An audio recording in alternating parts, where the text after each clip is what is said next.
on, everyone? I'm Vinny Costa, editor of Street Muscle Magazine and your host of the RodCAST, brought to you by Lucas Oil. Today, I'm joined by my co-host, Greg Acosta, editor of Engine Labs and the all-around tech guru. What's up, Greg? Hey, Vinny, how you doing? I'm doing well, man. Doing well. Excited for another fun-filled episode.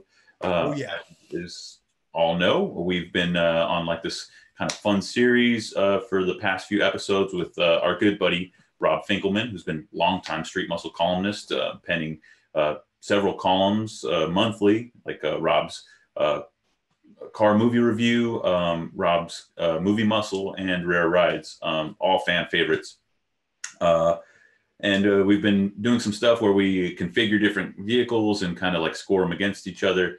But today is a little bit of a different episode where we get to just have fun, be car guys, and do something that we all do, which is what, Greg? Window shop. Yeah, exactly. I guess is it really window shopping anymore? Because we're looking at monitors. Shouldn't it be like monitor shopping? Or I think it's tab shopping, but you could technically open each tab in a different window, so still window shopping. Okay, fair enough. So what we're talking about is like going on Craigslist, Facebook Marketplace, eBay Motors, looking for your favorite cars or just cars that you might purchase if you had the money, right? So we're just having some fun. We're going to hop into a little bit of a game sequence where we seek to challenge each other by finding certain cars or trucks or SUVs or whatever within a budget, a random budget and a random vehicle type. So I'm actually kind of looking forward to this, Greg. Yeah, it's going to be really interesting because I know we had a conversation when we were trying to figure out potential budgets. And Murphy likes to come up, right? So I have a feeling we're going to get one just stupid low budget to work with. And it's by design, that's how we did it, without giving away too much. We have several different options as far as a budget is concerned, ranging from, ridiculously cheap to ridiculously expensive. So we could find ourselves in a situation where we have to find a sports car for very little money, which could create some interesting situations, or, a family sedan for a ridiculous amount of money. So let's see what we can do. Without further ado, Greg, I think let's cut to a quick commercial break and then bring on Rob Finkelman. All right. I'm Jim McElvain from Optima Batteries, and I'm here today to talk about why batteries aren't made like they used to be. You've heard people say that, and it's true. Batteries aren't made like they used to be made. They're made better than ever, but people are still having battery problems. So why is that? Because new vehicles are more demanding than ever on their batteries. I came out here in a Chevrolet Silverado that had air-conditioned seats, it had satellite radio, it had Wi-Fi, it had OnStar, it had all kinds of stuff. And you need strong batteries to power all that. So the batteries they're putting in vehicles today are sometimes 30% bigger than the batteries they put in 10, 15, 20 years ago. So what can you do to extend and maximize the performance of your battery regardless of the brand? Use a battery charger or maintainer. Use it once a month. This is the Optima Digital 400 charger and maintainer. Anybody can use it. It's no spark technology, so you won't hurt yourself using it. Positive on positive, negative on the ground. That's it. It'll do the rest. Take care of your battery. It'll take care of you and your vehicle. Rob Finkelman, welcome back, my man. How are you? Thank you. Doing well, guys. Doing well. It's awesome, good to be man. back. Yeah, dude. Hey, you look great. You changed something. You got a haircut. What's going on? I did. I'm finally getting back to normal life, slowly but surely. I got my vaccinations, and I cut off about 7 inches of hair that had grown over the period of a year, and starting to see some friends. And it's good to be alive again. I kind of felt like, I don't know, I live out in the sticks in Malibu, and, just being quarantined out here kind of felt like being on like Space Station Rob, like on something, all alone. No, you are not alone, my man. It's good to see you. And you're looking good, man. So thank you for making time to do this. Speaking, okay, I'm going to start off with a real hard right turn. Okay. Speaking of Space Station Rob, I would like to get, the film critics thought on I don't know, maybe you haven't seen it. For All Mankind on Apple TV. I have not seen it. Okay. I'm sorry to disappoint, but I will take this as a recommendation to have a look. I have not seen season 2 yet, but season 1 is awesome because it's kind of alternate reality. So it's like there's a lot of like historical, names, characters, and people, but things were just a little different. Interesting. Like if you watched Man in the High Castle.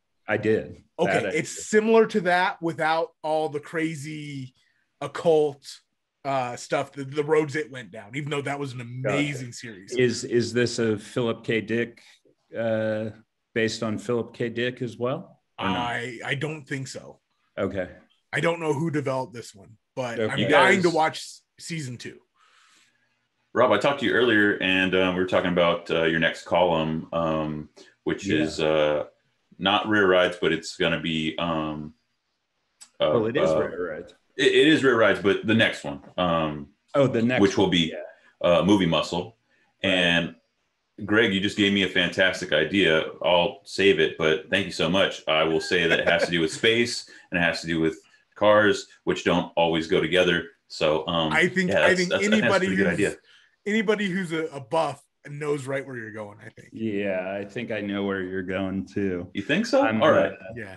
Well, we'll talk about that afterwards. Yeah. I'm today, as a matter of fact, I'll be giving Vinny my Rare Rides for the month. And I'm not going to give that away either, except to say that you Ford guys will be interested. And it's pretty much all written. I just got to proofread it and throw a couple more photographs in it, and Vinny will have it, and hopefully in the next few days, you guys will get to read it. But it's a very special, rare Ford, of which only 4 were made, and that's as far as I'm gonna go. That's it. Well. People seem to love that column. Like, I mean, they like all your stuff, Rob, but especially Rare Rides, because it's so educational. You find out so much about these cars that otherwise I think would be kind of, I don't want to say forgotten, because if you know, but for people who don't, now you do. I mean, they could easily be forgotten. They could disappear. I mean, Oh, a lot of these cars even, and I consider myself, as I'm sure you guys do, to be pretty knowledgeable about cars in general and about classic muscle cars in particular. And I've written a bunch of Rare Rides. I'd say at least half a dozen in the past that I didn't even know existed. And that's the best for me. I mean, I've long said, I've said it multiple times on our RodCAST that Rare Rides is my favorite column because I get to study and learn about these very, very rare cars. And in the cases where I didn't even know a particular car existed, that's like, the top of the mountain for me. For cars that I didn't know existed, one just came up the other day. We ran a feature on our custom newsletter on Street Muscle called Overdrive. If you're not subscribed, go subscribe to Street Muscle's newsletter and you'll get that every week. But maybe you guys know, especially because you're both, into Mustangs. Did you guys ever hear about it was either 2015 or 2016 Mustang Warrior Edition? No. Check it out. It's pretty cool. All right. Is that a factory? Is it a factory edition or aftermarket? That's a great question. I didn't look that deeply into it. I did a quick blurb about it. But Greg will probably tell us. Can I take a stab at it? Yeah, go ahead. In honoring our veterans? Yep. Or with proceeds going to the Wounded Warrior Project? It is a military-only Mustang from Roush. And meaning you had to be in the military to qualify to purchase? That's what the headline suggests. Only military sales. Really? Well, yeah. I mean, you had pretty deep experience with military sales, didn't you, Vinny? Where you kind of got boned on a deal? Yeah, dude. So I was stationed in Turkey at the time, and this was 2012. It was right after the movie Drive came out, and man, that movie made me want a Mustang like no other. You know, he drives that 5.0, and that's to this day one of my favorite body styles of Mustang. And so I went down to the military auto sales that was on base. It was basically like a car dealership, but with no cars. It was just a little office. So I'm talking to one of the salesmen, start running the numbers on this 2012 GT, and I'm like waiting to pull the trigger. A buddy of mine, he really wanted he was going to be getting out of the Air Force soon, and he says, "Hey man, you know a lot about cars. I want to get a hot car when I get home." He lived close to you, Rob, somewhere in LA County near the beach. He said, "You know, I want to get a hot car when I get home. I've saved up a little bit of money. I want to buy something cool. What do you think?" And I was hot on the Mustang at that time, so I was like, "Dude, you should get a Mustang. They're awesome." And so, wouldn't you know, he goes down to the military auto sales and buys the car that I was going to buy. Oh, no way! Yeah. Oh, so. Man. You know, I look at not your buddy anymore. A little bit of falconry going on there. Well, you know, he saved me from a pretty expensive car payment every month and insurance since I was pretty young at the time. I can see a Navy swab doing that, but a fellow Air Force buddy, no way. Yeah, man. And so he came back, and I think he just recently sold it. He had it for a long time. It was a great car for him. Yeah. But anyway, at least you know it went to a good home, right? I mean, and as an aside, Vinny, you know how I feel about the movie Drive. That's without question my favorite car movie made in the last 25 years. And yeah, we've talked in the past about that chase sequence between that 5.0 and the Chrysler 300 Hemi. Where Ryan Gosling flips that car in reverse on a freeway. And he's back. He's driving in reverse. That was awesome. Yeah, it's so good. And the other part that kills me too is he steals the car with a Slim Jim, which I thought was hilarious. Yeah, like you gotta love Hollywood, man. You know, give him some slack. But well, hey, you guys, Rob, I invited you on today because Greg and I kind of cooked up this interesting little game that we want to play. So this is a little bit more of a fun episode, a little bit departure from what we've been doing, where we've been working with the configurators on building different cars and speccing them out and kind of seeing which one's the best in our eyes. So today we're going to do something similar. And I guess I'll just walk you guys through how we've kind of cooked this up. Greg, I'm going to go ahead and share my screen now. Is that cool? Okay. So we'll go here. So right now you guys are looking at a timer. So that'll give you an indication as to how we're going to do this. We'll set it at 5 minutes.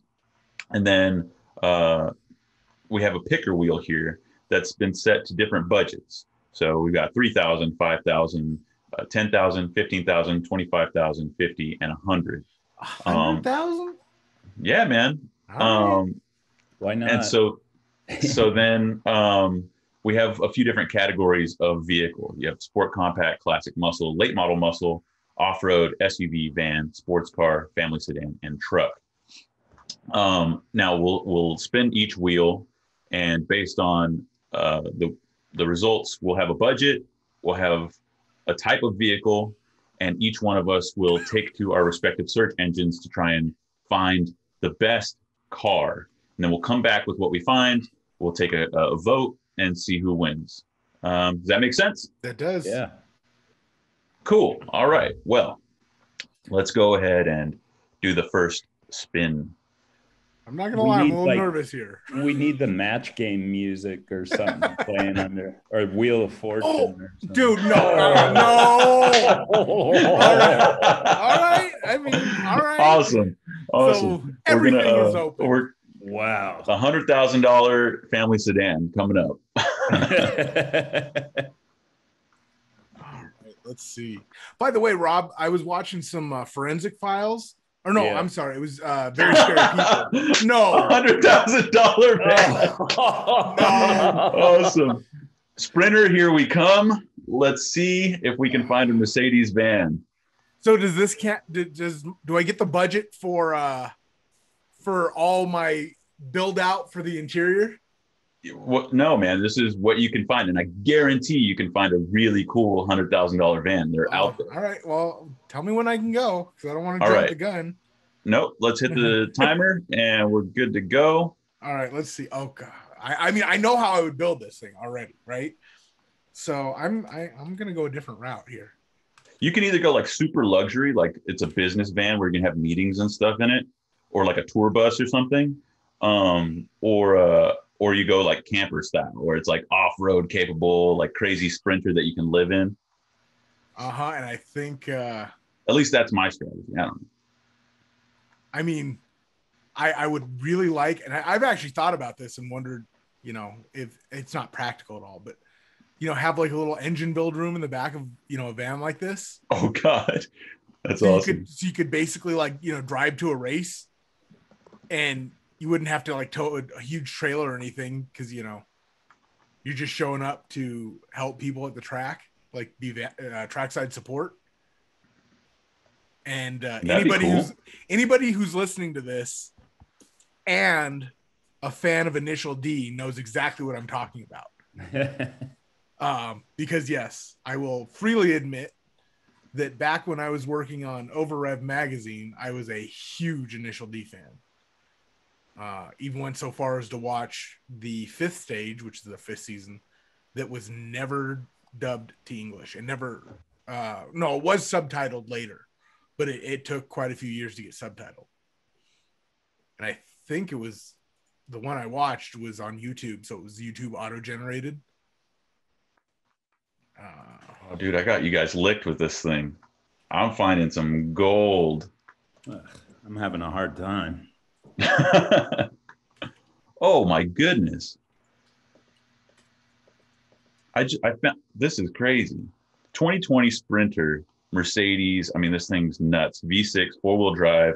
They want 100 grand for it, but it's not even done. It's gutted. It's completely gutted. So here's my question. Are we all looking at Sprinters? I feel don't know. Dude, the counter isn't counting down. Don't you dare lie to me. I'm not. I just looked at my screen and no, mine is. Yeah, it's at 240. Yeah, it just jumped there, just so you know. Like it's not counting down on screen. So I'll probably have to cycle back. Did it update when I went over there? It did. Okay. It did. So we didn't mess that up, but I need to stop talking and start typing. Wow, dude, people want so much money for these vans. And if we find something that we really, really like and we're not using up that full $100,000 budget, that's cool, right? Oh, yeah, of course. Like we're counting, you know, how cool the vehicle is, not just... Yeah, and, you know, I mean, if you have some leftover budget, I don't know, man, take it on a cross-country trip. I'm trying to find the most expensive porno van I can. I want to find something where they shot 70s porn in. And... Oh, my God. So $10,000 of that budget is just to clean it? Yeah, disinfect. Okay. $10,000 worth family friendly. Yeah, you guys need to relax. This is a family-friendly show. God, there's some crazy stuff out there. I'm not doing well here because this is cool. I'm searching the wrong things because all I'm finding is the conversion service is not like a complete vehicle to buy. Are you just on Google? Yeah, I'm searching what I want or what I would want. But all it is coming up with conversion services, not. You done goofed, man. I know. I'm switching gears here. This is crazy. This is like a full-on party van. This thing has like big screen TVs, glowing lights. Have me beat, dude. I didn't want to hear that. How much time do we have left? Because it's still frozen on my end. Oh, okay. Sorry. 43 seconds. I'm done. I'm seriously. You're not gonna find anything better? I'm literally. Ooh. Yeah, I didn't do so great. I didn't do poorly, but I didn't find that whacked out. custom van I was hoping to find. It's just not enough time. Okay. All right, guys. Dude. All right. So now what do? We one at a time, we share our screen and oh my goodness. Yeah. Oh, there we go. Our timer is done. All right. I'm okay. I have failed completely. Let's see what you found, Greg. All right. Let me show you. I mean, but the thing is, this isn't BS, right? Like, I would, honest to God, drive this. Like, I don't think it quite fits the theme of what we're doing, but without it, wait, let me make sure the right thing is on it before I share. All right, screen share. All right, can y'all see that? Yes. Dude. Dude. What is that? It's a You're so much more budget. You had $100,000 to play with, and you bought a $16,000 Japanese van from the mid-90s. Yes. Dude, look at the dash. Look at the dash. Fill it with all the crap you've been smoking, man. My goodness. Look at the dash. This thing is just. This is so not what I was expecting. Like, okay, dude. I can do without the doilies. I can do without the velour seats, man. Oh my god! But look at this. But it has like 6 sunroofs. Greg, I love you. You're a maniac, dude.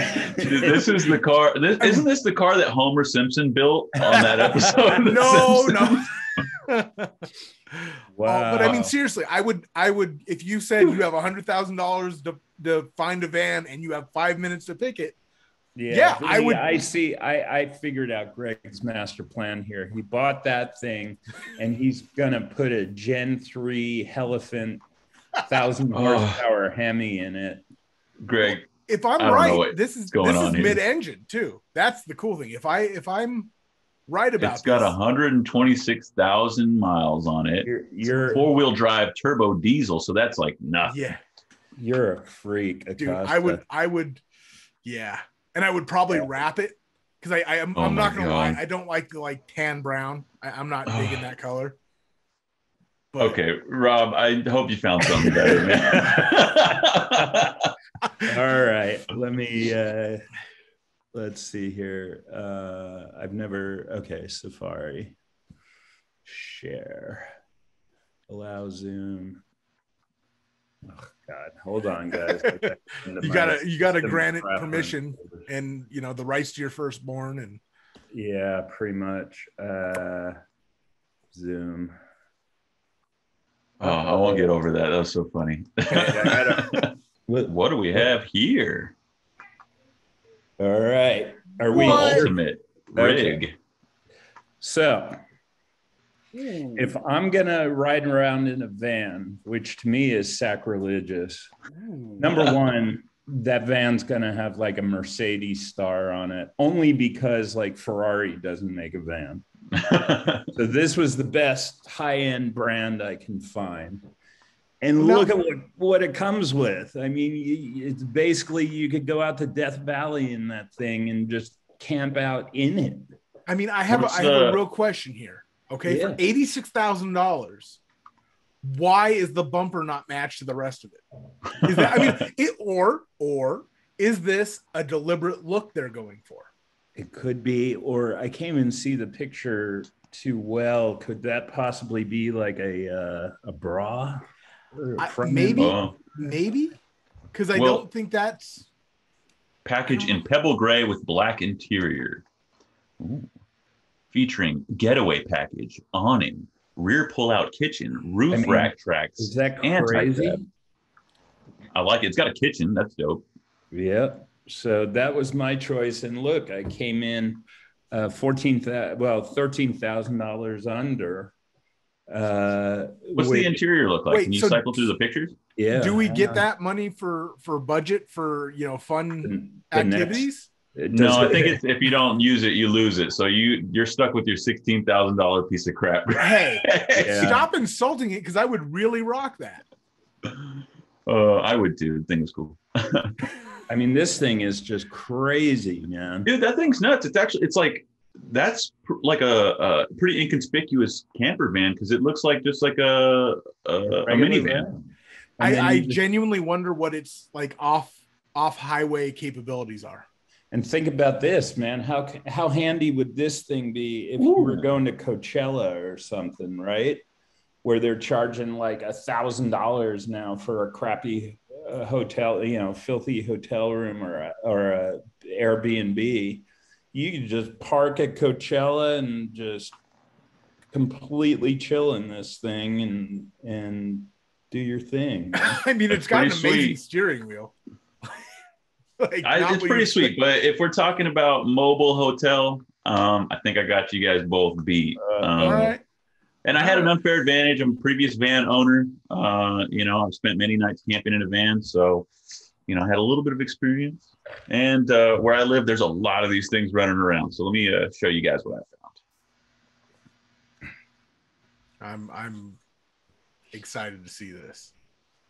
Okay, so we got. Can I just show you guys? Oh my God! Where is the deer head mounted on the wall? I came in $50 under our budget, gentlemen. And for that $50, you get the Taj Mahal of vans. That is the porno van I was looking for. No, this is the pirate ship van. Look at these cabinets, dude. Whoa! Spanish style tile countertops. Off-road capabilities, the 4-wheel drive 2500 Mercedes Sprinter van, off-road lights. It's even got a deck on the roof. There is no question you won. It comes with umbrellas. There are some screwed up people out there. Like, can you imagine how much this would cost to outfit and build like that? Like, why would it has a microwave? A wine grotto. I mean, come on, guys. Wow. I thought I had it aced, but I'll concede right now, like a politician, and just say congratulations, Vinny. You ran a good game. Thank you, guys. Wow. I don't think it says so in the description, but I'm pretty sure if you sleep here, it will reset your chakras. Is this by chance for sale in Sedona, Arizona? No, yeah, it would fit the theme, right? So there you guys are. Round one cost. Oh man. Okay. Bravo. All right, guys. Thank you. I appreciate it. You killed that. Dude, right under 100. I couldn't believe it. Performance parts for your American Classic are available from POL at performanceonline.com. POL is the perfect upgrade for your classic car or truck. Whether you're hitting the strip or going on a road trip, POL's performance braking, steering, suspension, fuel injection, exhaust, radiators, rear ends, and more are top notch and can be seen in our showroom floor. Cruise on down to our show-stopping showroom and take a look at our brand new Blackout Series parts, or order POL parts from performanceonline.com and have them shipped straight to your garage. Okay, so let's share the little timer and stuff again. Oh man, I feel like I got stomped in that. You did. Well, you guys will get your revenge, I'm sure. Okay, so you guys are seeing the timer? Yep.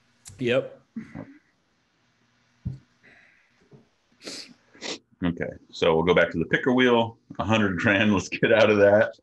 That needs that. Yeah. All right, what do we got? That was fun. Of course you would say that. Oh, come on. 50 grand. Okay, well, let's see what kind of vehicle we get for 50 grand. Not a van again, is it? Oh, no, okay. If it lands on van again, we'll skip it. Okay. You could uncheck van. SUV? Okay. All right. Okay. Let's start the timer. This could go many different ways. The SUV market is pretty big. Okay, yeah, let's go to it. 5 minutes. Counter running. Is that counting down for you guys? Yep. All right. Let's do it. I mean, this is Craigslist. Well, here's the question. Can I, because 50 grand's enough, can I configure one on a site and say this is what I want? I mean, I guess. Because I could go order it for this price. I don't have an objection. All right. Okay, if you think you have enough time, Greg. Well, I mean, my mind goes to one thing and one thing only. So, I mean,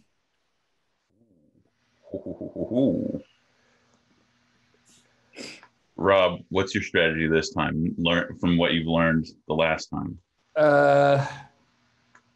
Well, you know, for this one, I've never had an interest in my life in owning a van, so that I didn't really have a strategy on that one. But I own an SUV, and I have an allegiance to a particular brand, and I think based on my experience with that car, you know, I'm gonna find the best of that particular car that I can find. Yep, I think I have an idea where you're going, Rob. Yeah. Greg, Yeah. any indicator? Can we have a clue what you're doing? I do, but are we tacking on destination fees and stuff? Because I'm hey man, you said you wanted to use the configurator. I understand, so that I'm switching up a little bit. I'm flush with options right now. I feel pretty confident in the ones that I've already picked. Man, you can get a lot of SUV for 50 grand. Okay, pretty cool. I'm good here because I do have a backup right where I need to be on Carfax. Okay, well, so I've got there's actually I kind of like that color better. All right, I think I have my I have my pick.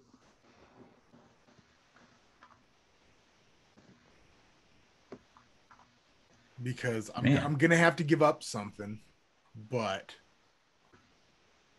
did you build another Explorer, Greg? Because those things are pretty sweet. I'm not gonna lie. Shut up! Could you build a Bronco for 50? I didn't even think about that. My mind did not go to Bronco. Like, I'm gonna be honest. I would probably find a way to pay for the slight upgrade that I'm gonna have to give up to get under 50. But did you abandon your configurator idea? I did. I'm gonna have to go used to keep that. You know what I mean? The yes, sir. Right under 50. But how much time do we have left? We're at 2:51 on my screen. 1 minute 27 seconds. All right, man. I'm gonna. Am I still sharing? Yeah. It's frozen. The timer isn't actually moving. Gotcha. Jaxie, come here. Jax. Keep distracting your dad. Yeah. No, I'm done. I'm good. I'm ready. Oh, you're good? Okay. Yeah. Greg, you have your selection? I'm trying to use my last minute to see if there's something used that has the big brake upgrade that I want. Okay.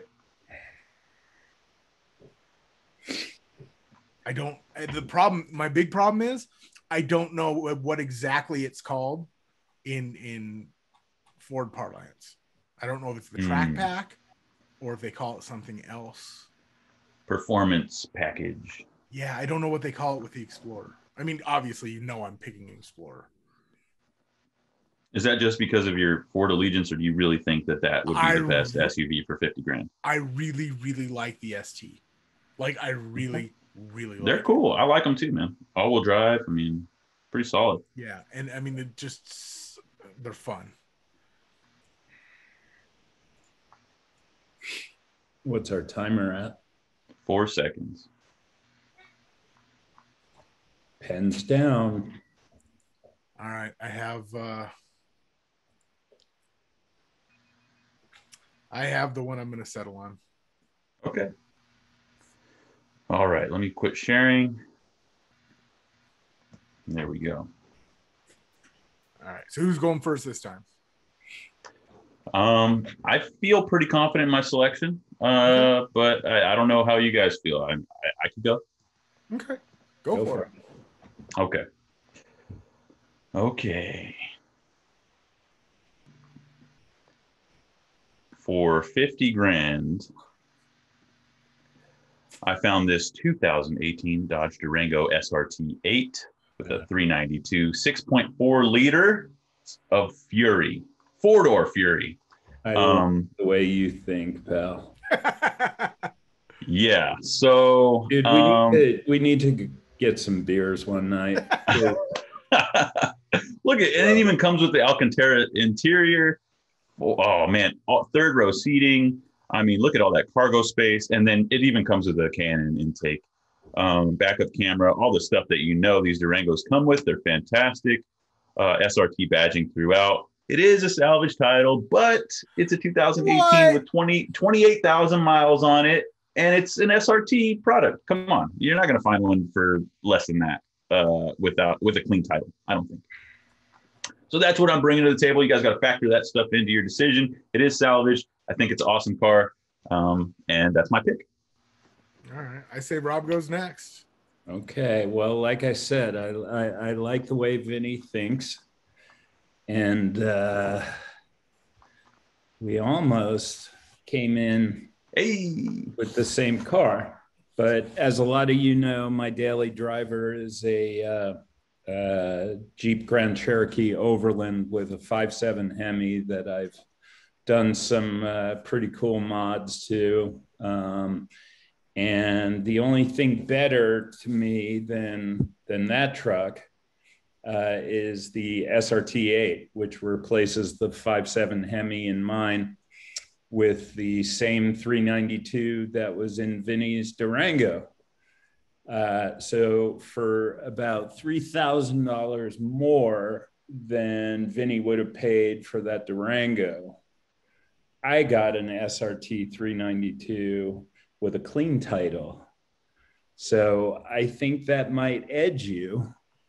I would agree. How many miles are on this thing, Rob? Yeah. Let's see. Mileage. So less, and it has less miles. 21,330. It's four-wheel drive.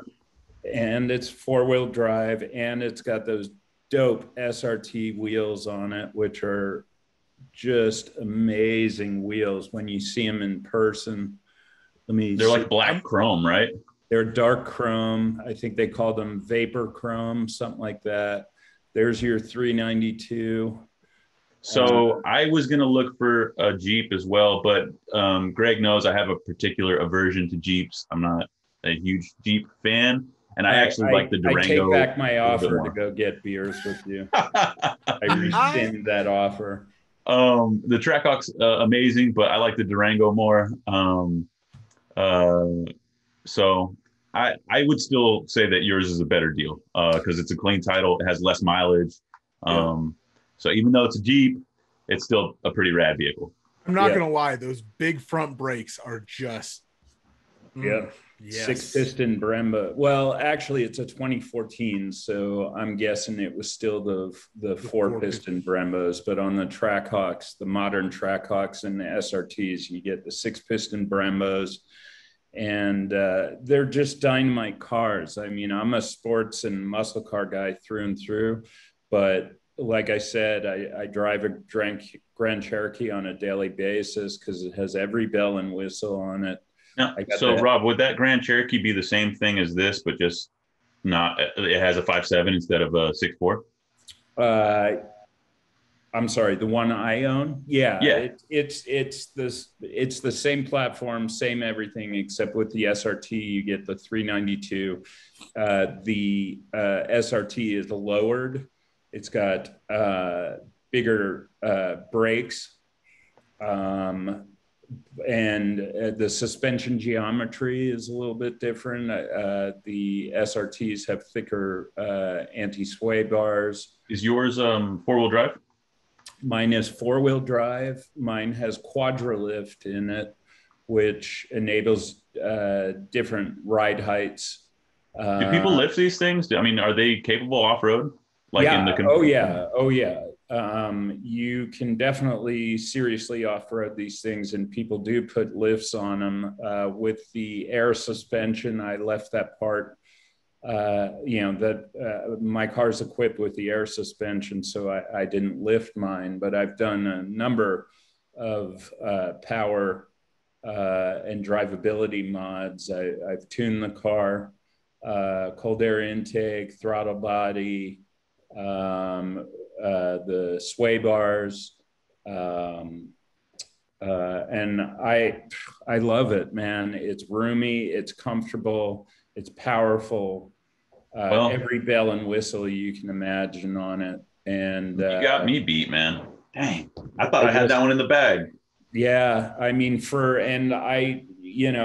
my car's stickered for like 56,000, and it was a 2017 that I bought in 2017, but I bought it late in the year because the dealers are trying to make room for 2018s, and I found it on the internet with a $10,000 discount, no haggle discount, and I was like, poof, no brainer, man, and bought it. That's awesome. And the best thing is, because of the pandemic, where I haven't been going anywhere, I put like virtually no miles on it last year. I think I put like 1,200 miles on the car the whole year. So I've got less than 30,000 miles on it on a 2017. The 5.7 Hemi is pretty bulletproof, so I expect to get a lot more life out of the car. Right on, man. Yeah. Well, Greg, so I'm really that happy. brings us to you. All righty. Well, mine. This one, there were a bunch of them right at this price point. Right out of Wait, can I guess? Yeah. It's a 1989. No. Right. Okay. It's a what is it? The Via Cross? No, it's Whoa. Obviously an Explorer Nice. ST. No, very nice. And it's a 2020. Yeah. Woo! With And 17,000 miles on it. yeah. So this one not went bad. out. There was another one at the same price point. Actually, it was 49,000. It was black, but it had. Look at that color, though, man. That blue. That's exactly. Now, the only thing this vehicle doesn't have on it that I would have spec'd would be the track package, which is the bigger brakes. Okay. But good. This is 4-wheel drive, right? 4-wheel drive. Okay. It has the twin turbo EcoBoost. Nice. Oh, okay. So this is the same thing that like highway patrolmen have. I mean, it's a fast little SUV. Yeah, it has the ST has every bell and whistle. It has cameras. It has the front camera, the rear camera, the 360-degree camera, all that good stuff, which I thought was ridiculous until I got to play with one. And then I was like, this is cool. This is really cool. Weirdly enough, this has had 2 owners. I don't know how telling. I don't know how a 2020 has 2 owners. Well, that is interesting. Let's see some more pictures of it, Greg. I mean, it's, when dealers trade cars, like if they've got a customer who wants a red one and they only have that blue one on the lot and they trade it to another dealer, is that considered a new owner? I don't think so, because it's not titled. Right. Well, actually, you know what? Let's look at the thing. First owner purchased on 2.7 and owned it in Utah until 1/18/21. Second owner purchased. Whoa. That has to be something like that, because the second owner only owned it for a month. Yeah. Maybe they didn't like it. They brought it back. Maybe. But I mean, look at that steering wheel. I mean, Vinny, you talk about steering wheels. Like, look at that. It's cool. I like the interior. The one thing that I didn't care for is the gear selector. I prefer the knob. like like on a SUV or a truck. I like the column shift. Yeah. I got to tell you guys, my Jeep went in for service and they were backed up, and the car had to stay overnight, and they flipped me a Chrysler 200 as a loaner car, and it had the rotary knob shifter. Mm-hmm. And I've never hated any me too, man. piece of new automotive technology more than that stupid rotary dial. Aren't they dumb? It's just like, what is it? Save Ford or Chrysler like $10 from actually mounting a proper console shifter on there. It's not an improvement. You never know exactly which gear you're in. The knobs themselves, to my experience, feel cheap, and the way they click and everything, there's no connection to the transmission. It's not like. Can you go back to that, Greg? Yeah, I was those knobs. I was looking to see if there was a closer zoom. Yeah, I don't like how, like, it's right. It's so in the way. It's right next to your cup holders. It's dumb. Now, part of the reason I think knobs exist were to save space and give, interior designers a little more real estate. But then you have this. I mean, look at it. It's in the spot of a shifter. It didn't save any space. It's got to be a production cost savings thing. It just has to. Go back to the exterior of the vehicle, Greg. I think at first I was like, yeah, that's a pretty sharp looking little SUV. But as you cycled through, man, that color, and then it's sporty. Yeah. Look at the back of that Explorer. It's got the dual exhaust or quad exhaust. Yeah, I mean, look at that. That's a little car, man. It's cool. So I got a question. Clearly Vinny has come in third this time. Really, I'm surprised by that. That Durango was awesome. No, it has nothing to do with the Durango itself, man. You can't sniff at anything with a 392 in it. All right, I get it. It's a salvage title. It's a salvage title. So clearly, Greg and I beat you. But between Greg and I got to go with Bush, this. Right? It pains me. At least this is my vote. It pains me to say this, but I like the Jeep. It's got a 392. I can't argue with that. Plus, I've driven those Explorers and they're cool. I think the Jeep has more room on the inside. I would tend to agree on the 392 aspect. The V6 twin turbo EcoBoost is a fine engine, but look who we are, man. If given the chance at in any decision where you're going between a V6 and a V8, are any of the three of us gonna walk away from a V8? Greg would. I know Greg would pick that turbo V6. There's two little spinny things that changed my mind there. Yeah, is that the same engine that they put in the Raptor, the second gen Raptor? If not, it's very similar, because I think this is a 3-liter, not the 3.5. What's the power output of the 3-liter? That's a great question. Because we can solve this right here and now. If you let me go to Ford. Those things are fast, man. I mean, California Highway Patrol uses 400. Hold on. 400. Okay, my Jeep that I selected, we're talking 485 horsepower, 475 pound-feet. What's the weight comparison? Yeah, that's a great. That's gonna be. Let's see. Why can I have to look that up quickly? 2014. All right, I got my weight. Hold on one. And I'm not going to tell you what it is because you're going to cheat and be like, "Oh no, mine weighs less." No, I don't cheat. I'm an honorable columnist. Not going to lie, this weighs more than I thought it was gonna. I mean, I know it's not light, but again, it's just like my Mustang. Okay. When you're driving this vehicle, it doesn't feel heavy. Do you have a dry weight? Yes. Okay. Well, no, it's not specified. I'm sorry. It is not specified.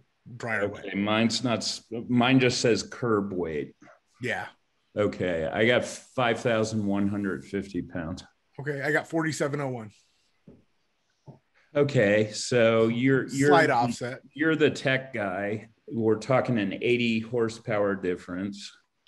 85. Well, 80 peak horsepower. The curves are going to get those things moving. So I don't know what the curve of the Hemi is going to look like compared to the. I don't know what the curve of this is going to look like. Well, if you want to pick a winner, to me it comes down to a V8 SRT. Yours is not special vehicles. I mean, it is. It's an ST. Okay. It is. Yeah, okay. ST is special. I mean, it's I might change my vote because when I look at the Jeep, it's pretty like the wheels and the brakes that kind of like sets it off. Like, ooh, that's special. But the overall like look of the Jeep, it's kind of like bland. At least the one that you picked, Rob, because it's just that gray color, which is fine. But I do like the blue of that Explorer. I think it looks a little bit more sporty. It's like there's something special about it. It's got the ST badges. It's pretty cool. I don't know, man. That's a close one for me. I think it would be a little bit more clear cut if it had the brake upgrade. But without the brake I still upgrade, vote for the V8. Without the brake upgrade, it does hurt the ST. I personally would go. Obviously, I'm partial because I'm a Jeep owner. But to be honest with you, my criteria would come down to just having a pushrod V8. I'm an old school guy, but I'm willing to concede that the Explorer is a very nice vehicle, and I'm willing to call this a push. But... Well, I'm willing to go this far. On paper, I think yours wins. Okay. If I was actually spending money on it, this would win. Okay. Viewers at home, let us know in the comment section because I can't decide. I don't know. I like them both. They're both cool. Yeah. I would pick the Durango. I don't know. I mean, and with as much as I've been talking about brakes, and that one has the nice big Brembos sticking out. It's on paper, I'm pretty sure it wins. Right on. And brand loyalty, just like I admitted, comes into it. You're a diehard Ford guy. I'm a diehard Mopar guy. So we're biased. Let's admit it. Oh, absolutely. I mean, and plus the fact that I've never driven an SRT8, but I have driven the ST. Right on. So I mean, that does give me a little more, like you said, bias because it's a known quantity versus an unknown. Gotcha. All right. We're on to the next guys. Let's hope we land on the car this time. Yeah, I think this is going to be our last one. We're coming up on time. Okay. All right, let's do the. Whoops. Come here. I'm all nervous. I'm like this really. 10,000. Okay. All right. Now we're getting into some okay. This is interesting. It's a lot easier to buy a loaded $100,000 or $50,000 car than it is a 10 grander. But it also cuts down some of the options. It makes the options. It does, but it also can cut down on the charm. Oh, a truck. Oh. Damn. Boy. I want to respin that. I want something fun. Yeah, let's do something fun, Vinny. I like trucks. Fine. Okay. Let me try to get back here. This thing keeps popping up. Oh, there we go. Okay. Are there singles in your area? Are there singles in your area, Vinny? No, you guys want to do trucks? Popping up? No. The Wheel of Fortune here has said we get trucks, so I guess we just get trucks. All right. So $10,000. Yep. And a truck. Okay. Ooh, 10,000. What can I get for 10 grand? This is so unfair because this is Vinny's everyday Google search. Yeah. Oh. Okay, is the timer going? Yeah. Okay.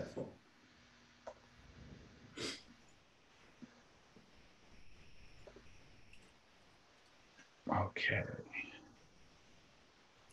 Oh, there we go. There's a smashed up 98 S10. Why would that? Well, I mean, like literally, it's not running and the engine is pushed into the cab. Why is that even on Craigslist? Oh, I know.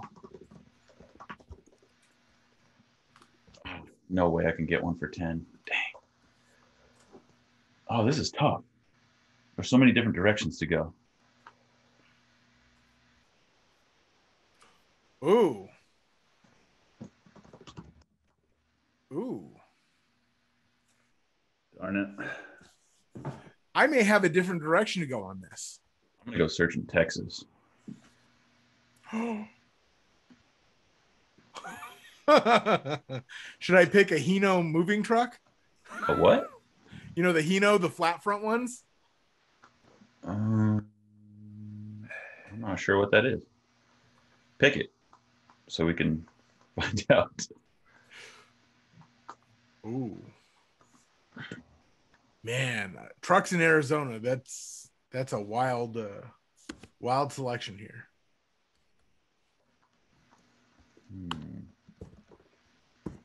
Oh, let's see if I can find a little Japanese key truck. I've jokingly said that would be a great little thing to drive around to take the engine to the dyno and stuff, because the bed's like just big enough to fit an engine.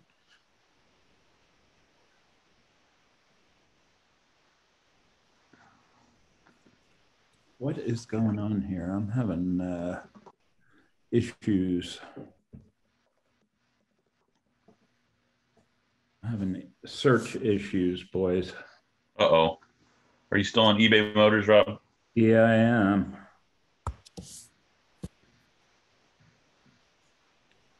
Yeah, I think I'm going a little bit different direction, and I'll explain my reasoning.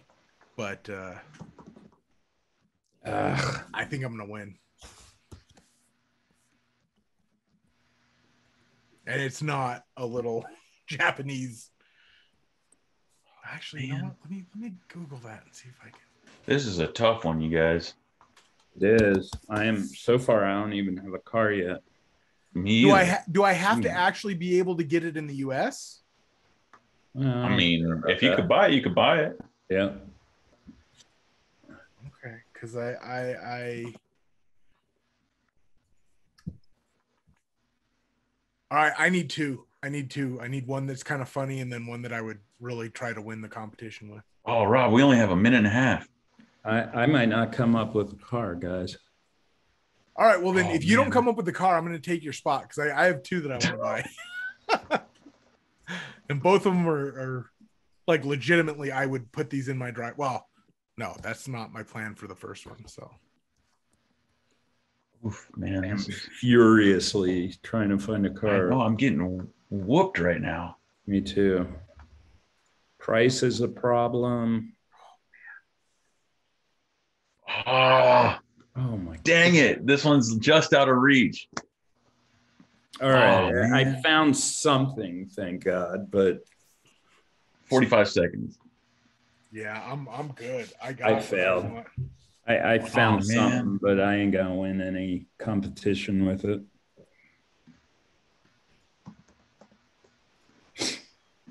Yeah. Come on. I need more time. I'm almost through the mainframe. Wait, hold on.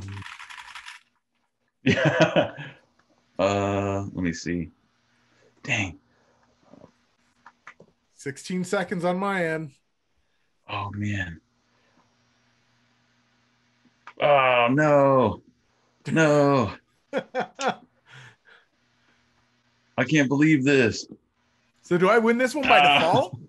No, I have some picked, but we gotta do. They just suck. I just didn't find. Okay. All right. Texas, you guys. I thought I was gonna be able to find some good trucks, and I mean I did, but not the stuff I wanted. I was looking for C10s, F100s, D100s, vintage, right?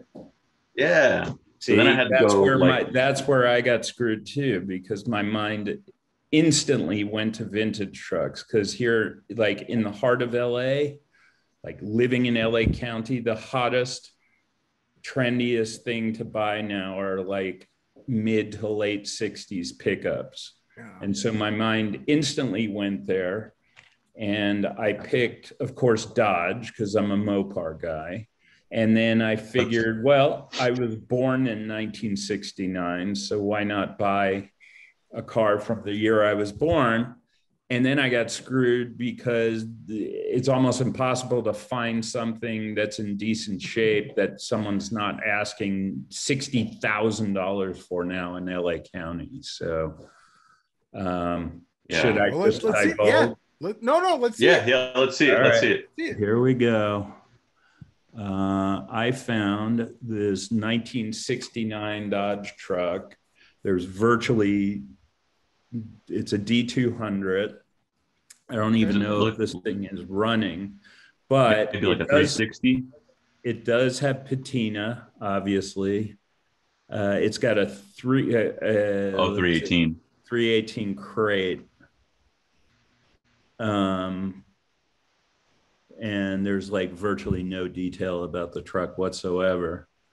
But I was hoping to find a Dodge Power Wagon or something, one of those cool ones with the swoopy fenders and whatnot. Forget about it, man. Even the junkers I was looking at are in the $30,000 range now because people are snapping them up and doing ground up restos on them and then flipping them for $100,000 in LA. So I think my strategy, you were talking about strategy before. I think I just blew it on strategy. I was going for something that was just too trendy and therefore too expensive.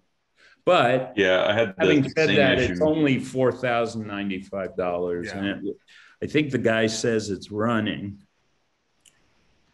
Well, for another, if you got another $6,000 to spend, I mean, you can get it painted, get it looking nice.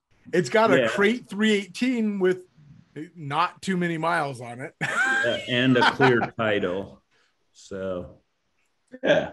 Okay. It's a valid submission.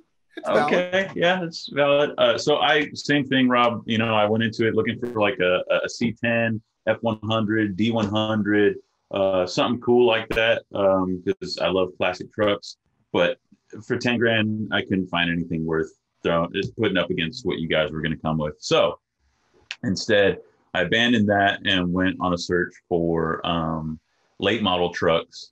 And at first, I found this is pretty what was solid. That gross thing? Oh, you mean this one? the puke yellow wheels? Oof. Yeah. So this was the kind of stuff I was finding, right? Not so great. So that's definitely not my pick. Although it has those wheels should be a felony. Yeah. This was actually my pick. It's 08 Silverado GMT 800. Fantastic trucks. I used to own one. I love that it's a 4-door, plenty of space on the inside. It's got the 5.3, thing will run forever. It's probably got a 4L80, maybe 2008. Correct me if I'm wrong. It might still be the 60. It's got 160,000 miles on it. It's a sharp looking truck. It's pretty much stock in form. It's okay. I would be happy with this truck. I don't know if I'd spend $10,000 on it, but if it was mine, I'd be happy with it. The only other thing that I found that I thought was pretty cool was this OBS. So pretty cool, not bad. Cool little truck. Yeah, 5.7 liter LT. I mean, it's pretty cool. It's got a nice color to it. It's all stock. These things are going like crazy nowadays. People love these OBS Silverados. It's a single cab, which makes it more desirable. It's a cool truck. I would still pick the 08 over this one, though. Yeah, me too. Okay. So that's my pick. I think if I had more time, obviously, probably would have found something better, but such is the game. Greg. Okay. Gregory. Well, are we going with my gaming the system pick, or are we going with my true enthusiast pick? Just I don't know. Out there, man. Yeah, all right. Throw them up. Throw them up. I feel confident that you won. Either way. Okay. Unless you come with like a model, like some weird 80s funky van truck like you showed us in the beginning. What? Okay. This is a moneymaker right here. Okay. No, first of all, I love it. I freaking love it. It's awesome. Right. It's Go a ahead, freaking Greg. boom Tell us about truck. your Okay, pick. it's a freaking boom truck, right? So you've got a working bucket and boom on it. And as they said, it cost them $88,000 new that they're selling for $7,900. Why are they selling it for $7,900? Because they got it at an auction from a telecom that went out of business. And I mean, so you could flip this. I mean, you could sell boom rides, right? Like you could like just take the neighborhood kids, dude. This is cool. I like the service bed. Like legitimately, I like the service bed. The boom, I don't think really it's care. dope. But this you give me $10,000 and say buy something for a competition. This is it. Now, if you're saying buy something you really want, we're gonna go to my little key truck. Oh God. Look at this thing. Look at it.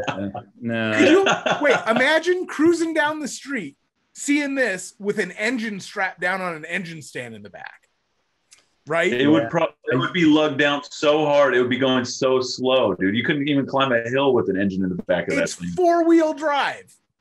Yeah. Like, so I think I want my my crane ride. But I mean, like seriously, I would put this in my driveway. Not at that price, obviously. But I mean, for real, like this would be such a cool little unique. I don't know, man. I like it.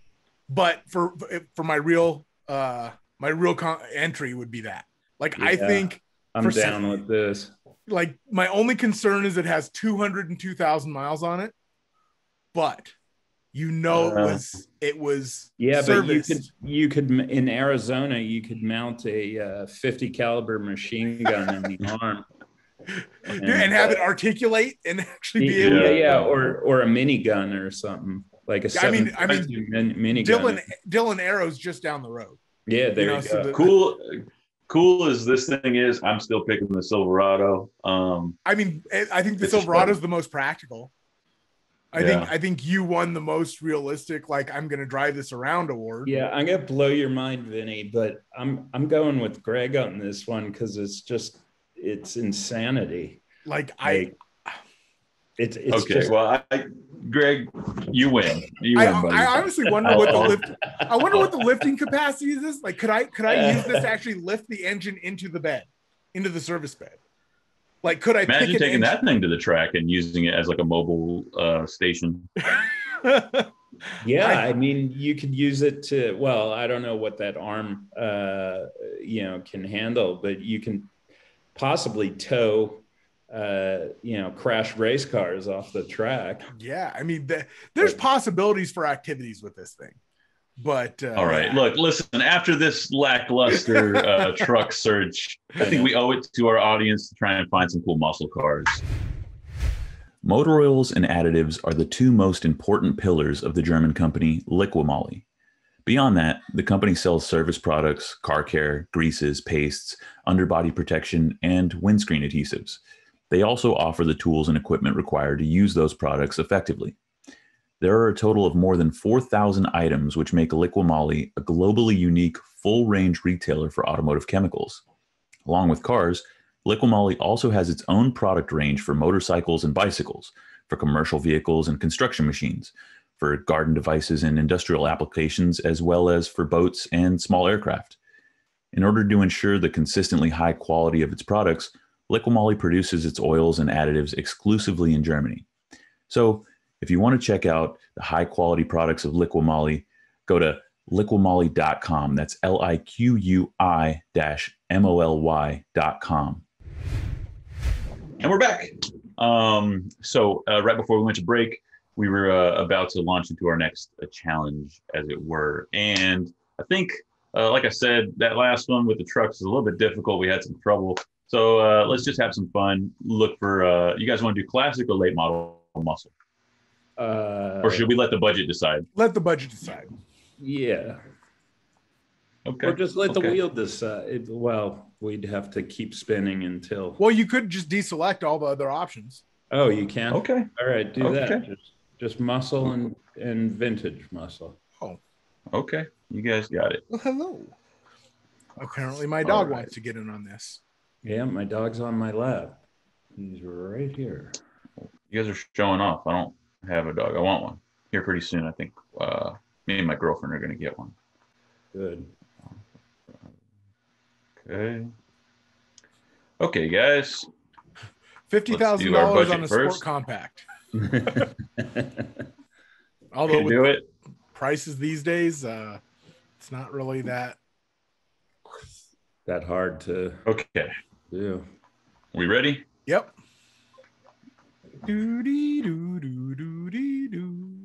Yeah, you need to dub in some match, like 70s match game. Or... All right. Oh no.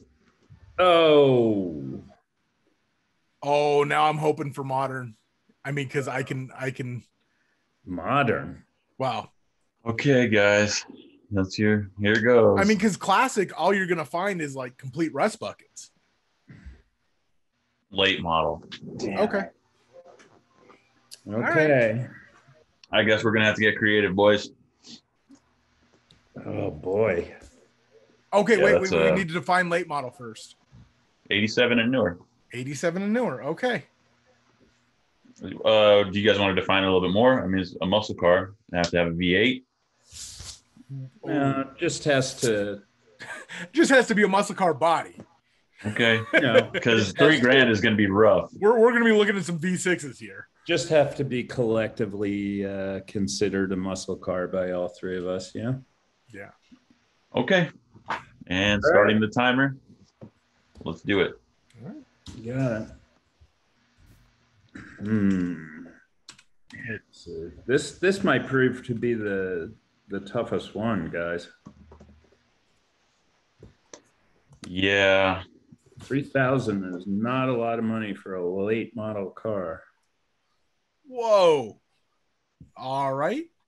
Apparently, third gen Camaros are worth their weight in gold now. So never mind. We're going to go ahead and shift off that. Wow. Okay. Okay. I mean, sheesh.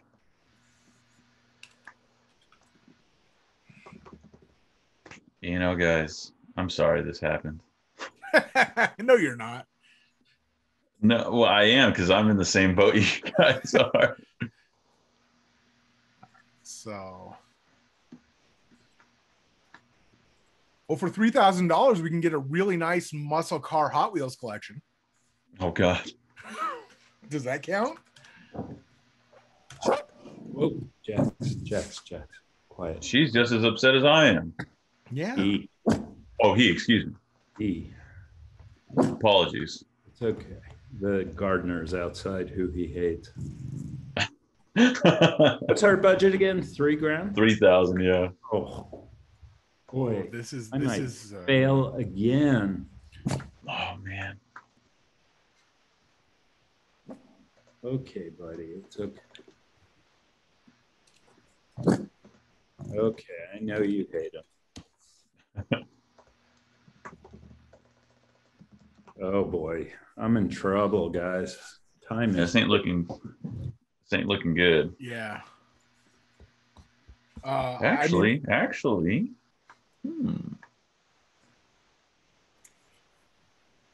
I might buy this car.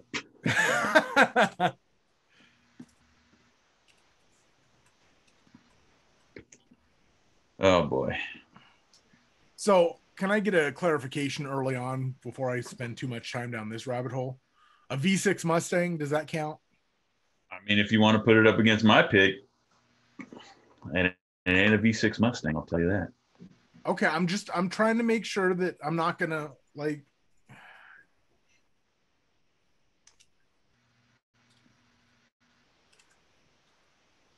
All right, I found something. Got it. The ball. How much time do we have left? Vinny? 1 sec, guys. 2 minutes.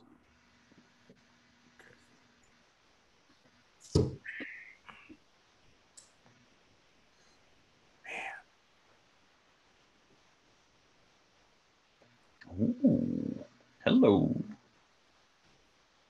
Oh man. What can we take like haggling into the equation? I mean, this guy's a couple $100 above what I'm asking. I mean, at this point, with what we're finding, No. Yeah, all right. Dang.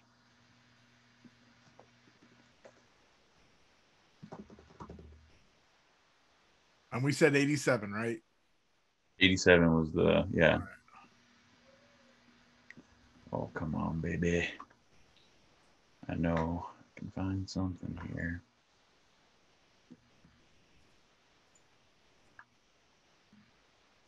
Come on. This is not going well. Wow, I might actually win this one. From what I'm hearing, I thought I was screwed, and then I just stumbled upon a fully acceptable V8 muscle car. Same. Yeah, I do not have what I would define as a muscle car as a choice. But I think it would be a valid failure project. results in being tarred and feathered, just to let you know, live. Yeah. Oh, I got you guys whooped. Yeah, I'm willing to concede this, but I do have something that might be a decent project starter. So I'm not. Okay. What's our timer at? There we go. That. Yeah. All right.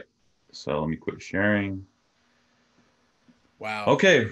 Let's watch Greg's abject failure first. I mean, I'm sure anyone who has watched and paid attention at all this episode is going to know exactly not only what it is, but what the color is. A van. Blue. Yeah. I mean, it's a. And yet, you didn't like my pick of what was the blue I loved on the new Mustang, antimatter or? Oh yeah, because it was just too dark. It was too. Yeah, I wasn't crazy about it either. It was just You guys. But I mean, okay, so check it. It's Sonic Blue, right? Right. I love Sonic Blue. That's a Cobra color to me. Yep. I know it's not exclusively Cobra, but the 35th anniversary. Yeah, so it's running. It's rolling on a donut. Yeah, I was gonna say what's with the donut. Yeah, but it's also $2,200 automatic 3.9 liter V6. Look at the AC. back seat. It does not appear that anybody's ever been murdered in there. Not even assaulted in there. Like, you might even be able to trade them for a 6x12 foot trailer. Yeah, but what about rape? Oh, family show. Oof. Oofa. But I mean, honestly, I'm not standing behind this. Like, I don't think this is a muscle car. I wouldn't even stand next to it. Oh, but look, they have like a 60. Wait, go back. Oh, it's twin donuts in the back, Vinny. Yeah, look. Wait, but in front of it looks like they got a 68 Firebird or 67. Yeah, I'll take nice. That. Yeah. I think this might be like the reverse Ricer thing. You remember the cool thing, because they saw all the race cars, the front wheel drive race cars had, what looked like Steelies in front because they had the big fat tires. So all of the Honda guys started running Steelies like in the back, or and the alloys in the vice versa. Steelies in the front, alloys in the back. Yeah, so it's like, well, maybe this is reverse. Maybe Greg, those are extra wide tires. No, that's just I said, I'm not standing behind this. This is a failure. Okay. I'm done. Rob, you want to go next? Yeah, I've definitely got Greg beat. Now, this isn't my favorite body style of Mustang, but it is V8. So you found something V8 running under. Feast your eyes on this, man. A Mustang GT convertible with the 4.6 liter. It's got the wheels. It has the 4-speed automatic, sadly, instead of a manual. There's nothing wrong with the 4R70W. Okay. I'm just, how I feel about transmission. I'm just saying, there's nothing wrong with the trans. Right. I'm not a huge fan of white in general, because it's a pain in the ass to keep clean. The car does have 186,500 miles on it, which is a lot for a Ford, for sure. It's rocking the Mach 460. A new radiator is recommended. Transmission service recommended. Okay, it's got a new top, which is good. New top. It's a convertible. It's a V8. It's got the upgraded sound system. It's got leather. It's got the original 17-inch rims, which I thought this was, the better looking wheel for that generation of Mustang. Are there pictures of the seats? Because leather seats from SN95s do not age well. Look at that door. I didn't see that. That's peeling paint. Dude, that's nothing. That's peeling paint. My passenger door looks exactly like that. Might be. Well, hey man, I gotta factor it in. My pick doesn't have peeling paint. I'm just saying. Let's see the interior. They're covered. A seat cover. That's not a good sign. Any convertible though, man, you're gonna have to, reskin the seats because it's been sitting in the, with the top down in the sun. Oh, well, the instrument cluster, look at the needles. That's a big thing. That's an easy way to find sun damage and see whether it was kept. See how the needles are not damaged? Okay. This was probably kept in a garage. Okay. That is not easy to have those orange needles. Okay, the rear seat. See, you got your standard tracking. That's not bad. That's not bad at all. I think this is a pretty, I was looking at not finding a car at all. So when I found this at the last minute, and not only is it the 4.6, but it's a convertible, I say that's pretty strong for $2,900. See, I'm not into the convertible personally. What year is this? A 96. 96. Hey man, in 1996, you were styling if you had this car. But this crushes the 2004 V6. Yeah. Yep. All right, Vinny, you're up. I'm afraid to say, boys, I got you both beat. All right, bring it. We'll be the judge of that. 2006 Dodge Charger RT with only 117,000 miles for $2,500. It does need a little bit of work, but it runs. It runs, but it needs work. What is a Mechaniac? Listen, man, the guy's selling a car. He's not trying to win a spelling contest, okay? It runs, but it needs work. Mechaniac. But okay, legitimately, let's discuss this whole mechanic special. Okay, so he says he doesn't want to deal with it. So he's selling it as is. He doesn't know what's wrong with it. It has a check engine light, and it smokes. But it runs and it shifts good. Time out. What do you want to time out for, man? I'm reading the ad. I know. Mystery FCA problem. It's problem. A 2006 Charger RT for $2,500. Hang on a second, Greg. If it's an RT, that means it's got the 5.7 Hemi. They did have problems in that time period with the multiple or MDS system. They would have lifter problems? Yeah, the lifter. Yep, it was the lifter. That's common. I'm not even going to hold that against them because that's just to do that whole system, whether it's Chevy or FCA, they have to make a lifter that is so complicated the thing's going to break. Right. Like, listen, I'm not even going to hold that against this. Even if the motor's, even if the engine is trash, right? It's junk and you got to replace it. Okay. I'm still picking this car over both of the cars that you guys presented because the shell alone is worth $2,500. It's a clean car. Come on. I mean, it's a clean car. Look at that. Put it this way. No peeling paint. The interior, no cracking. All my objections are with the caveat that this wins, period. This wins. But I still have objections. Listen, nobody wants to buy a car that's like smoking and it has a check engine light blinking. But when I have to pick between... it doesn't necessarily have to be valve seats or anything like that. It could, there could be a simpler explanation. Like, let's say how many miles does this thing have on it? 117. And okay, I want to revisit your paint. Look at the wing. You might need to just replace the cats. There could be simple explanations. And I want to know what kind of smoke. What year, Greg, what year did the FCA start to fix the lifter issue? Because I know now it doesn't happen on the 5.7s anymore. I don't know that it's truly fixed. Really? Yeah.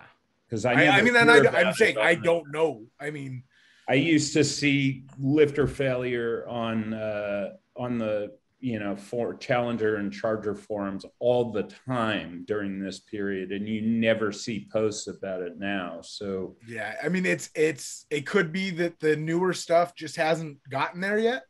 Mm-hmm. But again, I don't think you will ever build a truly reliable.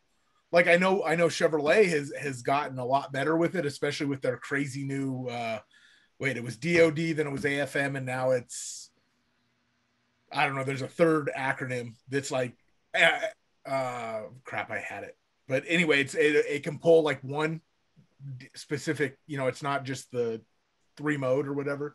Mm-hmm. But I don't feel like you will ever build that kind of widget to be truly reliable, because you are asking so much of some very, very, very small and the bearings. easiest way to solve the problem, actually, if you just throw a Diablo Sport tune on any 5.7 Hemi equipped car, you can deactivate the MDS, and then you never have the lifter problem occur. Well, from what was happening on the Chevrolet side is they were still failing, even if it was deactivated. Oh, really? See, yeah. The multi-displacement system was the culprit on the Hemis. Yeah, because even though on the Chevy side they turned it off, right, you still have the weakness of the lifter. Gotcha. Because you have the small parts. On the 5.7s, as soon as Diablo came out with their tuner and performance guys were deactivating the MDS, there was a noticeable drop in lifter failure. So that tells me that there's a different design there, where in non-activated mode, it's got more support or something somewhere in it. Gotcha. Well, I gotta tell you guys, what do you think? Does Vinny win? Vinny wins. I mean, honestly, this car wins for the budget. It's too new. It's too. Look at the interior of this thing. It's too new and too clean. I like it. Sounds too good to be true, but it probably is, without a doubt. Yeah. Listen, guys, that sounds like loser talk. I'm just saying. And I do have a backup or an honorable mention. I found this, which I thought was pretty cool.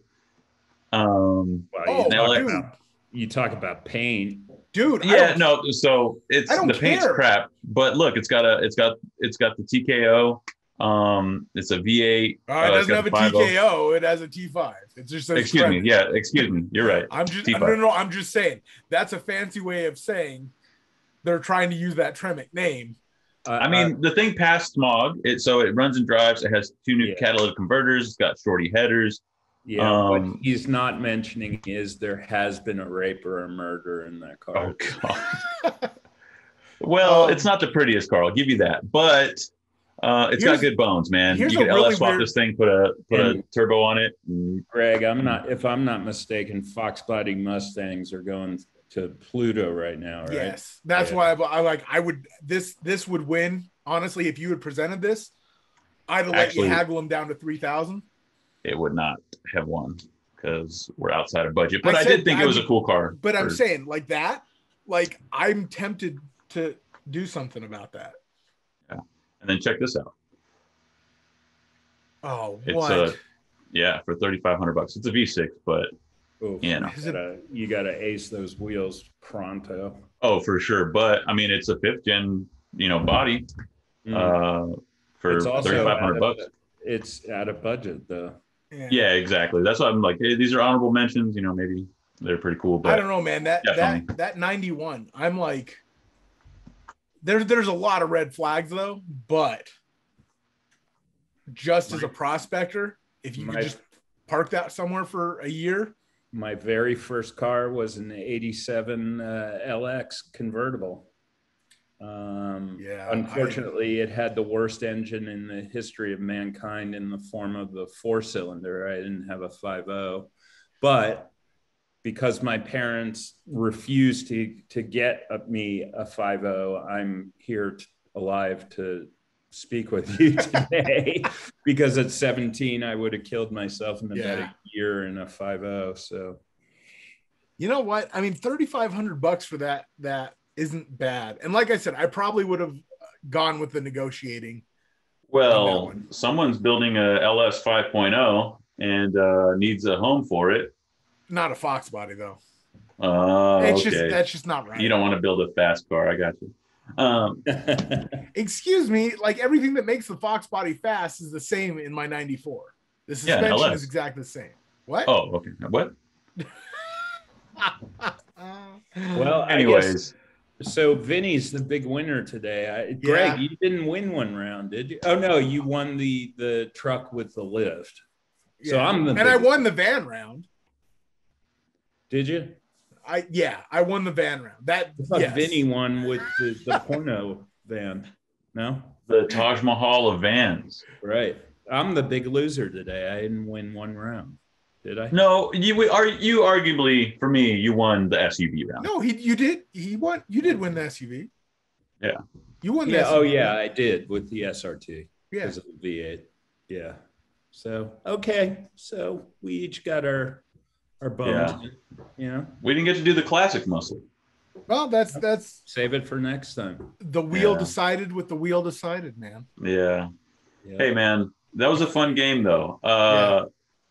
If you guys are watching at home, let us know in the comment section below what you thought of our picks. Are we crazy for picking weird things like strange vans or boom trucks? Or little Japanese key trucks. Yeah. Oh, that's right. Yeah, Greg, you got some oddball picks, man. I'm eclectic. Yeah. Deal with it. Yeah. That's your style. I get it, man. That's cool. Well, hey, guys, as we kind of wrap up here, I want to thank you for taking the time to play this kind of zany game with me. So Rob, thanks again, man. We really appreciate you coming on. As we kind of wrap up, I want to ask you, what are you working on right now? I know that we got Rare Rides, you're kind of finishing that up, and what's on the horizon? Yeah, we should have a Rare Rides hopefully within a week up on the site. It's going to be a good one. As I said earlier, especially for you Ford guys, you gotta keep your eye out for it. And then after that, there'll be a Rob's Movie Muscle. I don't think you and I have arrived upon a subject yet, but we will in short order. And, I'm hoping also, since, folks are getting vaccinated and thank God our national nightmare seems to be calming, that we'll start seeing car shows, cropping up and stuff. And who knows, maybe I'll find myself at a car show or two and provide you guys with coverage of what I see. We'll just have to see how the summer treats us, right? Fantastic, man. I look forward to reading all that and more. Rob, again, thanks, man. We'll catch you next time. Always a pleasure. I love coming on. Well, there you have it, Greg. That was a lot of fun, man. I had a feeling that game was going to be, it was going to create some interesting situations, and I'm not disappointed. Yeah, I mean, I'm not going to lie. A little bit of money is just as hard as having a lot of money. Yeah. I don't know, man. Like I guess it might have been easier if it was something I was familiar with, as far as, I'd never configured any kind of custom van or anything before, but I found a bunch of stuff that was just the conversion, a service, I guess. Like apparently I thought that you could just buy all that stuff ready to go. I didn't realize you had to buy the vehicle and then go to a conversion service. As I mentioned in that challenge, I've been looking at vans for a long time. I've been in the van community, as it were, and so I knew for sure that we would be able to find vans within that $100,000 budget. Like that were up there. I mean, I was within $500 of $100,000, and you guys saw the van that I found. They're all over Southern California. I mean, I live pretty close to the beach, and so there's there's a lot of those Sprinter vans rolling around, and those Mercedes are not cheap, man.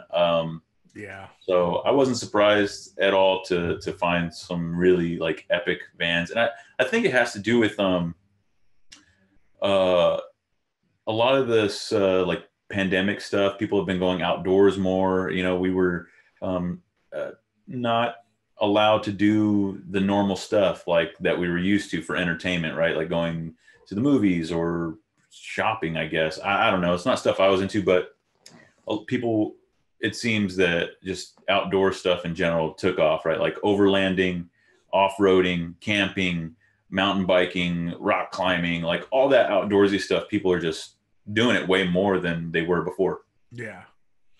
So, and to be fair, I think with that challenge, I think it was the time limit more than not being able to spend money. But yeah, that I thought 5 minutes was going to be too long, but dude, that was more than enough time. Or excuse me, that wasn't enough time. That was tough. I was surprised by the truck challenge, dude. I really thought like, oh, for 10 grand, I'll be able to find a good truck. Dude, the truck market is nuts. It really is. I mean, having just waded through it, trying to find something, the used, like decent truck market is just ridiculous. Like you pay way more than what you think you should, no matter what you're looking at.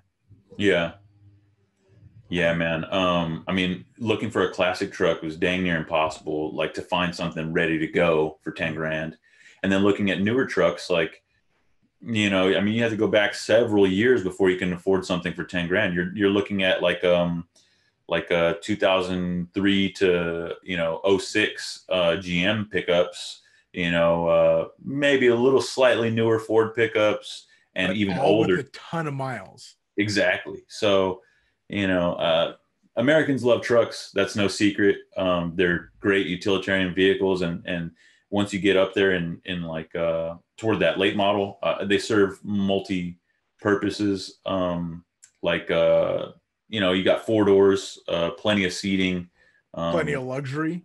Yeah. So, I mean, trucks do it all nowadays. You look at the new TRX, it's basically Hellcat capabilities in a pickup truck that has 4 doors. You can haul a bunch of people and a bunch of ass. I mean, they're incredible. You look at the Raptor, it does the same thing. GM, come on, give me the Trail Boss. Really? I mean, it's a cool truck, but it doesn't have a supercharger or turbo. So work on that. Yeah.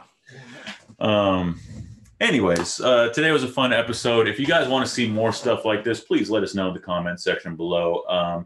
If you guys were a part of our last giveaway, you know that we just announced the winner, and so we'll be reaching out to them soon. But if you want to be a part of the next giveaway that we do, keep an eye out. Always tune in every Friday at noon right here on our YouTube channel or on the Street Muscle Facebook page.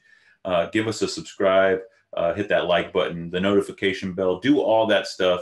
And of course, thank you to all of our sponsors.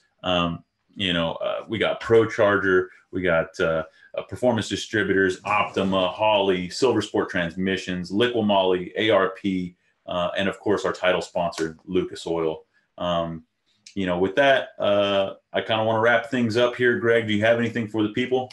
Nope. I'm still licking my wounds from that beating I got. So yeah, I'm pretty much. I think we all did pretty well. I think we all did pretty well. Stay tuned, you guys. Check out the next episode. Who knows we're going to have on. And keep an eye out for the future episodes where we have Rob back on and we work more with some interesting configurators. We have some cool stuff in store for you guys there, and we know you like those previous episodes. So, without further ado, see ya.